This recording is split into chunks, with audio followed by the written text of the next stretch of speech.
इस उद्घाटन कार्यक्रम में मंच पर उपस्थित भारतीय जनता पार्टी के राष्ट्रीय उपाध्यक्ष सम्माननीय राधा मोहन सिंह जी, हमारे पार्टी के प्रदेश के जुझारू, ऊर्जावान और संवेदनशील अध्यक्ष श्री संजय जायसवाल जी, बिहार के उप मुख्यमंत्री सम्माननीय तारकिशोर प्रसाद जी, बिहार की उप मुख्यमंत्री बहन श्रीमती रेणु देवी जी, उपस्थित हमारे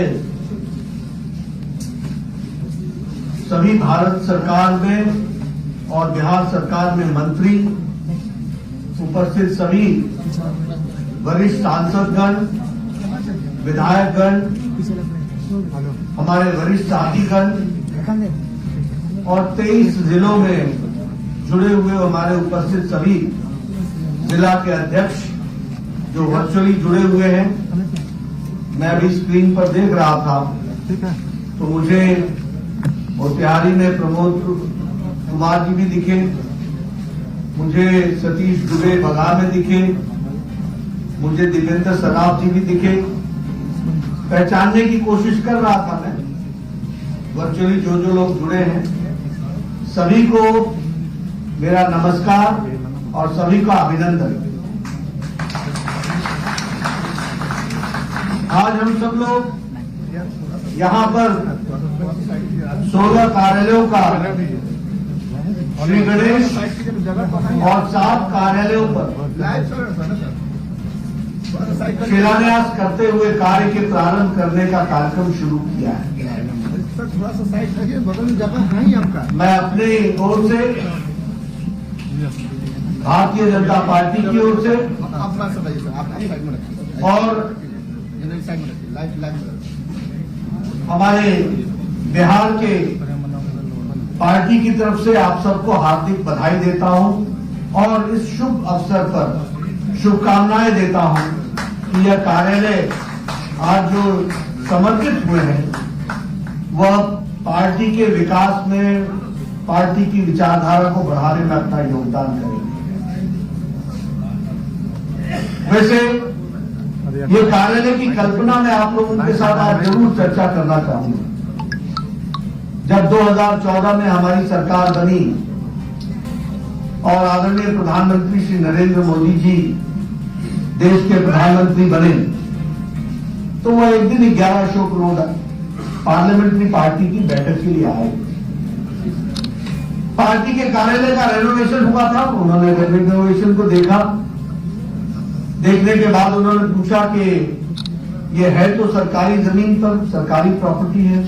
हमने कहा हाँ। तो फिर उन्होंने एक कल्पना हम सबको दी। मैं उस समय महामंत्री होता, अमित भाई उस समय राष्ट्रीय अध्यक्ष होते। तो उन्होंने कल्पना दी कि क्या हम अब इतनी बड़ी पार्टी बने हैं, क्या हम अपना कार्यालय नहीं रख सकते? क्या हमको हर एक जिले में और हर एक प्रदेश में अपना कार्यालय नहीं होना चाहिए? ये उन्होंने हम लोगों को कल्पना दी और मुझे खुशी है कि हमारे राष्ट्रीय अध्यक्ष उस समय अमित शाह जी ने इस कल्पना को साकार करने का प्रयास किया और मुझे याद है कि लगभग 724 जिले हमने ऐसे इंगित किए जहां हमको कार्यालय बनाना है। और आज मुझे खुशी होती है ये बताते हुए कि 215 कार्यालय बन करके तैयार हो गए हैं और 512 कार्यालयों पर काम चल पड़ा। कुछ कार्यालयों के लिए जमीन की रजिस्ट्री रह गई और आज मुझे यहां बिहार में आकर के 16 कार्यालयों का, पिछली बार में आया था तो शायद 10 कार्यालयों का, 11 कार्यालयों का मैंने उद्घाटन किया था। आज मैं 16 कार्यालयों का उद्घाटन कर रहा हूं और 7 कार्यालयों का शिलान्यास कर रहा हूं। ये बहुत ही हम सबके लिए संतोष का विषय है कि जिस पार्टी में हम काम कर रहे हैं उस पार्टी को सुसज्जित करते हुए, कार्यालय का उपयोग करते हुए पार्टी की विचारधारा को बढ़ाने के लिए हम कैसे काम में जुटे। मैं यहां बैठा बैठा सोच भी रहा था, मैं राधा मोहन जी से पूछ भी रहा था।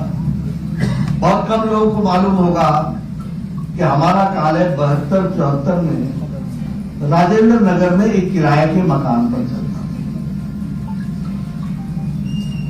लंबे समय तक आर्य भवन हमारा सेंटर रहा। आज मैं जाने वाला हूं गंगा जी के कार्य, लंबे समय। बाद में जब जनता पार्टी की सरकार बनी तो उसके बाद हम लोगों को ये वाला कार्यालय अलॉट हुआ।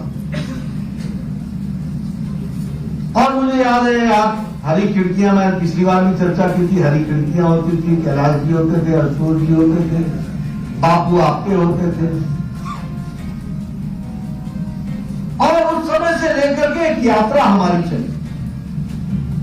अब आज अगर आपको संतोष करना हो और खुशी मनानी हो तो वो दिन याद रखना चाहिए जब हम किराए के मकान में छोटे छोटे सालों पर कार्यालय चलाते थे और आज भव्य कार्यालय एक मंदिर के रूप में सुसज्जित कार्यालय हमको मिल रहा है। हमारा कार्यालय ई लाइब्रेरी से सुसज्जित है, हमारा कार्यालय इंटरनेट से जुड़ा हुआ है, हमारा कार्यालय दुनिया की कोई भी जानकारी, खबर चाहिए उसकी व्यवस्था है। चर्चा करने के लिए कॉन्फ्रेंस हॉल है, 15 आदमी बैठना चाहते हो तो छोटा कॉन्फ्रेंस हॉल है, बड़ा बैठना चाहते हो तो हॉल है, अलग से बैठना चाहते हो तो कमरे हैं। यानी पार्टी ने हार्डवेयर तैयार किया है, लेकिन सॉफ्टवेयर हमको बरकरार रखना है, ये हमारी जिम्मेवारी है। मैं कई बार लोगों को बोलता हूं, देखो हम बीजेपी ऑफिस नहीं बोलते, हम कार्यालय बोलते हैं। हम कार्यालय क्यों बोलते हैं? क्योंकि ऑफिस का कॉन्सेप्ट यह है कि 10 बजे खुलता है, 5 बजे बंद हो जाता है। कार्यालय एक जीता जागता मंदिर है हमारी विचारधारा का, ये कभी बंद नहीं होता है और शाम को ही इसमें रौनक आती है। ये भी और ये संस्कार केंद्र है। मैं जब युवा होता था तो मुझसे कोई बोलता था, नड्डा जी समझाओ ये पार्टी क्या होती है, संगठन क्या होता है। तो मैं उनको बोलता था कार्यालय आओ। तो कार्यालय में क्या करूं? क्या आओ तो सही। आता था बेचारा, दरी पर बैठता था। अब कॉलेज का स्टूडेंट, जीन की पैंट पहनी हूं, दरी पर बैठना पड़े तो समझ में आ जाए। तो बड़े बड़े अच्छे अच्छे कॉलेज के लोग जब जमीन पर बैठते थे तो दिमाग भी जमीन पर आ जाता। उद्देश्य था संस्कार देना, उद्देश्य था कि परिवर्तन के माध्यम कैसे बनते, उद्देश्य था कि उनको यह बताना कि एक साथ मिलकर के काम कैसे कर सकते। हमारे पास बहुत से लोग आते थे, Nadda ji tell me some work, we can do anything, पर ये बैठक उठक हमें नहीं आती। मैं कहता था इसी उठक बैठक से तुम बनोगे, इस बात को याद रखो। अकेला चना भाड़ नहीं फोड़ता, ये संस्कार देने का केंद्र है। इसलिए कार्यालय जब हम बोलते हैं तो वह संस्कार केंद्र है। आपको पता चलता है कि एक साथ मिलकर के काम कैसे किया जा सकता है। और जब विपरीत परिस्थिति में हमारे लोगों ने खड़ा किया है, कोई जानता था इससे पहले जब वो पार्टी में आया कि फुल टाइमर क्या होता है, परिवार के बिना रहने वाले लोग कैसे काम करते हैं? कोई जानता था कि पार्टी को खड़ा करने के लिए किन किन लोगों ने क्या क्या योगदान किया है? ये सब चीजें जानने का केंद्र है तो कार्यालय है। और इसलिए इनफॉर्मल एजुकेशन का रास्ता भी कार्यालय। लेकिन अब हम नई ऊंचाइयों पर जा रहे हैं, और अगर हमको नई ऊंचाइयों पर जाना है तो मॉडर्न फैसिलिटीज का उपयोग करते हुए हमारा कार्यकर्ता मोस्ट मॉडर्न विषयों के साथ भी अपने आप को जोड़ता हुआ दिखना चाहिए। दुनिया में क्या चल रहा है, देश में क्या चल रहा है, कौन कौन सी घटनाएं घट रही है, कैसे घट रही है, क्या घट रहा है, ये सारी जानकारियां हासिल करने का केंद्र अब हमारा कार्यालय है। इसलिए कार्यालय का उपयोग स्ट्रैटेजी बनाने के लिए करना चाहिए, तैयारी करने के लिए करना चाहिए। हम एक ऐसी पार्टी है जो आइडियोलॉजिकल बेस्ड है, वैचारिक पृष्ठभूमि पर हम खड़े हैं। मैं बार बार लोगों को बोलता हूं, देखो अगर ये विचार नहीं होता ना तो हम इतनी बड़ी लड़ाई नहीं लड़ सकते थे, और सब लोग मिट गए, समाप्त हो गए, और जो नहीं हुए वो हो जाएंगे। रहेगा तो सिर्फ बीजेपी रहेगी।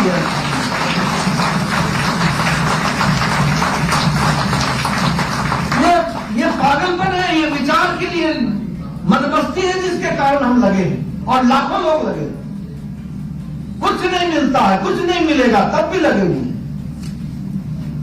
अब यार कीजिए ना, जनसंघ के दिनों में कभी सोचा था? मैं आपको ऐसे 100 परिवार भारत में गिना सकता हूं जिन्होंने अपनी जमीनों को बेच करके हर चुनाव लड़ा और जमानत बचाते हुए आज कमल के निशान को यहां तक पहुंचाया है। इस बात को हमको समझना है। ऐसे 100 परिवार आपको मिल जाए। आज मैं गंगा बाबू जी के यहाँ जाने वाला हूं, दानापुर का चुनाव लड़ते थे, कभी सोचा था कि जीतेंगे? आज भी हमारे लिए कभी यार कठिन की सीट बन जाती है, लेकिन क्या सरलता से चुनाव लड़ते थे। कौन सी प्रेरणा थी उनको? विचारों की लड़ाई थी। तो हम विचार से जुड़े हुए पार्टी, और हम कैडर बेस्ड पार्टी, और कैडर बनता है कार्यालय में। उसका बहुत बड़ा उपकरण कार्यालय होता है, 2 दिन में नहीं पैदा हो जाता। मुझसे कई बार लोग बोलते हैं कांग्रेस पार्टी फलानी पार्टी, मैं कहीं कोशिश कर ले जितना करना, हमारी 40 साल की तपस्या करेंगे तब बराबर खड़े होंगे।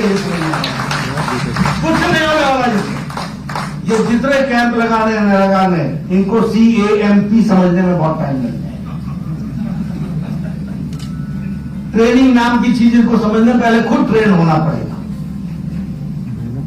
संस्कार 2 दिन में नहीं आते कि भारतीय जनता पार्टी उत्तर प्रदेश का। हम किसी को जानते हो आसाम में, न जानते हो, राष्ट्रीय अध्यक्ष बन गए, उनको मालूम है कि हमारे कार्य करने का तरीका है। हमें मालूम है कि हमारे बूथ के अध्यक्ष को मैं अपने साथ बैठा करके किस तरीके से विचार से जोड़ना चाहता हूं। ये 2 दिन में ये तरीके नहीं आते, ये कम्युनिकेशन 2 दिन में नहीं आता, ये संस्कारों से आता है। और ये संस्कार पैदा करने में निश्चित रूप से एक तरीका होता है जिसको हम लोग आगे बढ़ाते हैं। इसलिए हम विचार बेस्ड पार्टी है, हम कैडर बेस्ड पार्टी, और हम मास फॉलोइंग वाली पार्टी। सबसे बड़ी मास फॉलोइंग हमारी। आप सोचिए ना, आज सभी लोग अपनी पार्टियां छोड़ करके 20-20 साल 30-30 साल लगाने के बाद भारतीय जनता पार्टी में आ रहे। क्यों आ रहे? क्योंकि सबके समझ में आ गया है कि कार्य करते हुए देश को परिवर्तित करने का उपकरण है तो वो भारतीय जनता पार्टी है। इस बात को ये छोटी घटना नहीं होती। 20-20 साल 30-30 साल जीवन का किसी पार्टी में लगा देना और उसके बाद फिर आकर के हम इस तरीके से खड़े होंगे, कोई छोटी घटना नहीं होती। ये हमारी जो फॉलोइंग बढ़ रही है। और मैं कई बार, मैंने कल भी कहा, मैं आज भी आपसे कहना चाहता हूं कि देखिए, हम राजनीति को समझें। आज भारतीय जनता पार्टी के विरोध में लड़ने वाला कोई राष्ट्रीय पार्टी ही नहीं रह गई, कोई राष्ट्रीय स्तर की पार्टी नहीं रह गई, कोई विचार की पार्टी नहीं रह गई। और हम लोगों ने हमेशा कहा, विचार के आधार पर कहा, national outcomes with regional aspirations, national commitment with regional aspirations, विविधता में एकता। ये नारा नहीं था ऐसे ही, ये ऐसे ही नहीं था कि मुंह से निकल गया, ये सोचा समझा। Unity among diversity. अगर श्यामा प्रसाद मुखर्जी ने बलिदान दिया, एक देश में एक निशान, एक विधान, एक प्रधान रहेगा, और एक देश में 2 निशान, 2 विधान, 2 प्रधान नहीं रहेगा, तो उसी लड़ाई को 52 से लड़ते लड़ते, 51 से लड़ते लड़ते 2020 में 5 अगस्त 370 को धाराशाही किया है। ये विचारधारा कोई पार्टी नहीं, और एक देश में अब एक निशान, एक विधान, एक प्रधानमंत्री। तो ये विचारों से जुड़ी हुई पार्टी है जिसके कारण से ये सब हम लोग कर रहे हैं। लेकिन मैं जब कहता हूं कि कोई राष्ट्रीय पार्टी नहीं रह गई है, जिन कांग्रेस पार्टी ने कभी रीजनल एस्पिरेशंस को समझा नहीं, इसलिए साउथ में होते हुए भी उखड़ गए। केरला में उखड़ रहे हैं, कर्नाटक में कमजोर हो गए, तमिलनाडु से तो बहुत पहले चले गए, आंध्र में उखड़ गए, तेलंगाना में उखड़ गए, ये सब कांग्रेस की जगह थी। They could never understand the regional aspiration. हमारे मोदी जी यूएनओ में जाते हैं, चर्चा किसकी करते हैं? तिरुवल्लुवर में। चर्चा किसकी करते हैं? तमिलनाडु की कविता की करते हैं, कवि की करते हैं। रीजनल जो हमारे देश के लोग जिन्होंने देश की आजादी से लेकर के देश के साहित्य में अपना कॉन्ट्रीब्यूशन किया, उसके लिए करते हैं। और इसी बात को ध्यान में रखते हुए जब हम आगे बढ़ते हैं तो हमारा यह मानना है कि विचार के आधार पर हम आज नहीं तो कल इन प्रदेशों में भी कमल खिलाएंगे, इस बात का।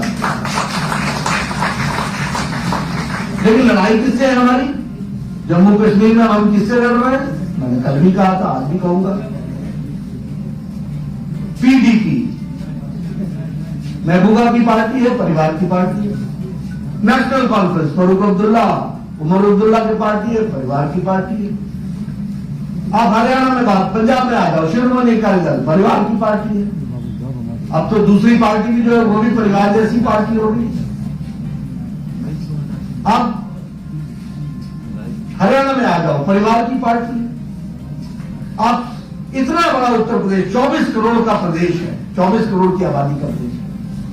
इंडियन नेशनल कांग्रेस ने 287 सीट्स में चुनाव लड़ा और 280 सीट्स में जमानत जब्त हो गई, शुक्ला साहब। और हमसे लड़ कौन रहा है? समाजवादी पार्टी, परिवार की पार्टी है। यहां भी हम किससे लड़ रहे हैं? आरजेडी, परिवार की पार्टी है। तमिलनाडु, केरला में हम, बंगाल में किससे लड़ रहे हैं? परिवार की पार्टी है। पीसी बहन भाईपों की पार्टी है, दीदी की पार्टी है और भतीजे की पार्टी है।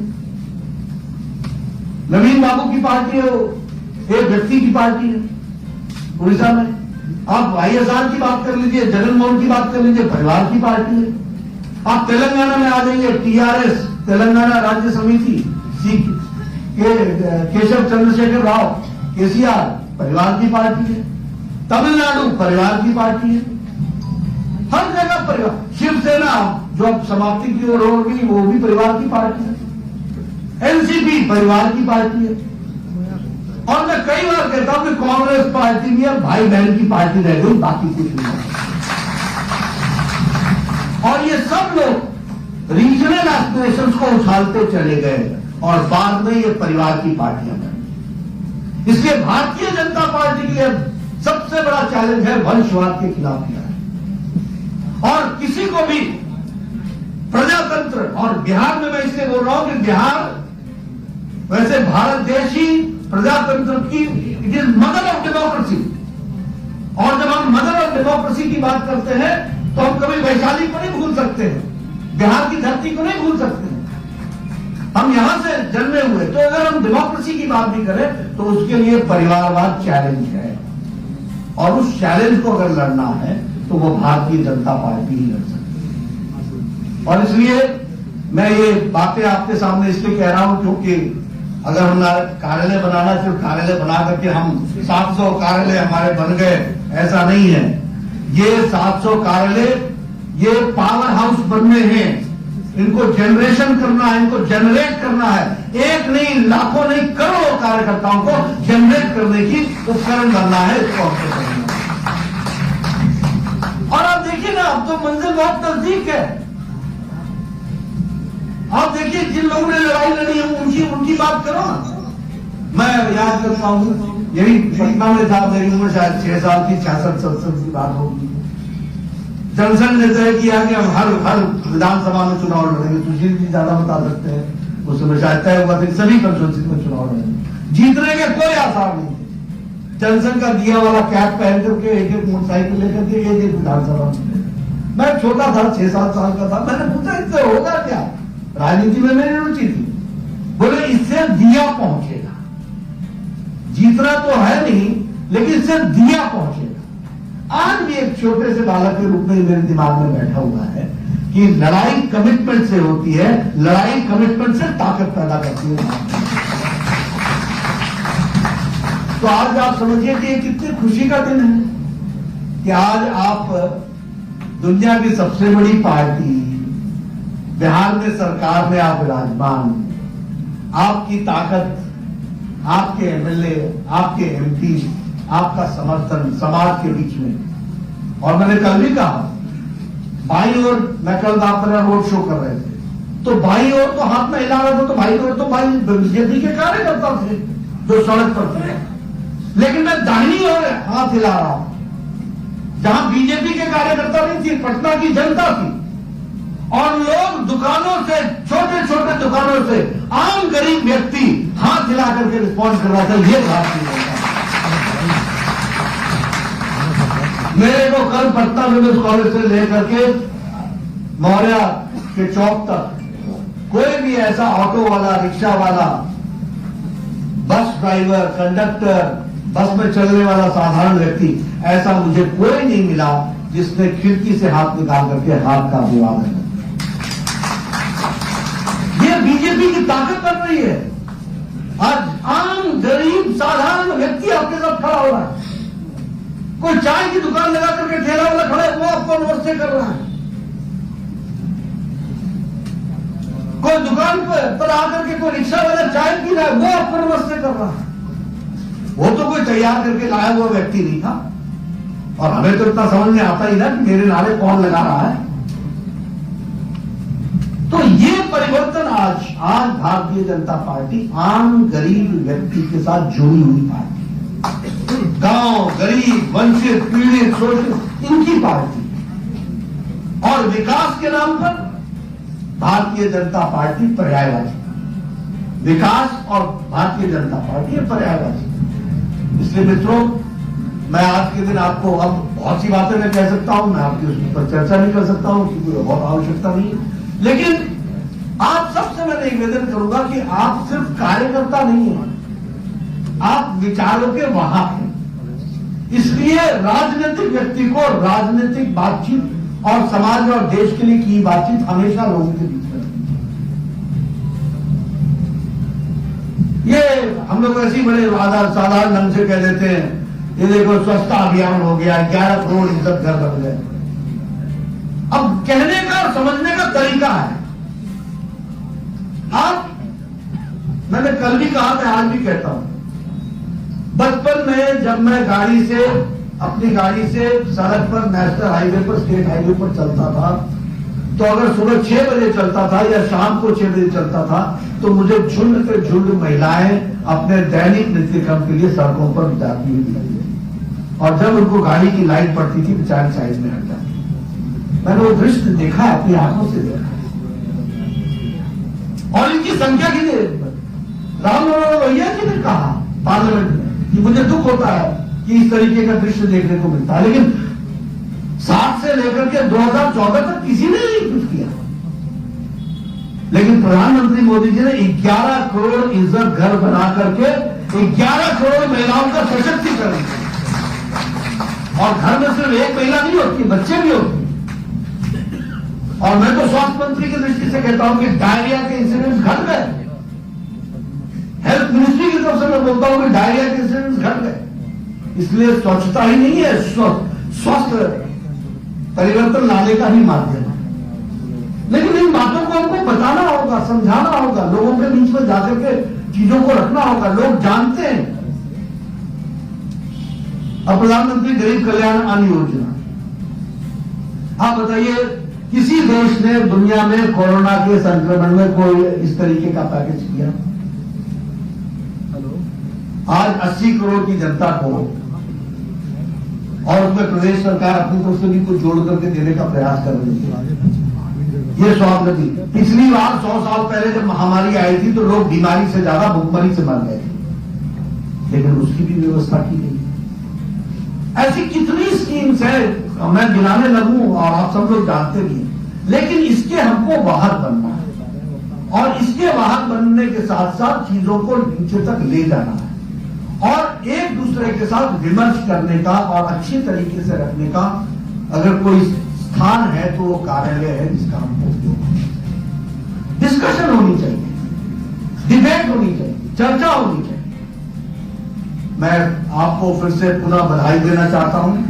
आज मेरे लिए तो सच में बहुत ही खुशी का विषय है कि आज उन लोगों को कितनी खुशी होती होगी जो दरियों पर बैठ करके और छोटे छोटे कार्यालयों में मिट्टी के मकानों में रहते हुए बरसात आ जाए तो पानी भीग जाए, कमरा भीग जाए, ऐसी परिस्थितियों में पार्टी को खड़ा किया था। आज 16 कार्यालय, नए भवन, विकास के मंदिर, परिवर्तन के मंदिर बनकर के तैयार हुए, संस्कार के मंदिर बनकर के तैयार हुए, 7 नए कार्यालय और तैयार हुए। मेरी शुभकामनाएं हैं, बिहार जल्द से जल्द सभी जिलों में अपना कार्यालय बनाए और आगे बढ़े। हमारी इस शुभकामना के साथ आप विचारधारा को आगे बढ़ाएं। बहुत बहुत धन्यवाद।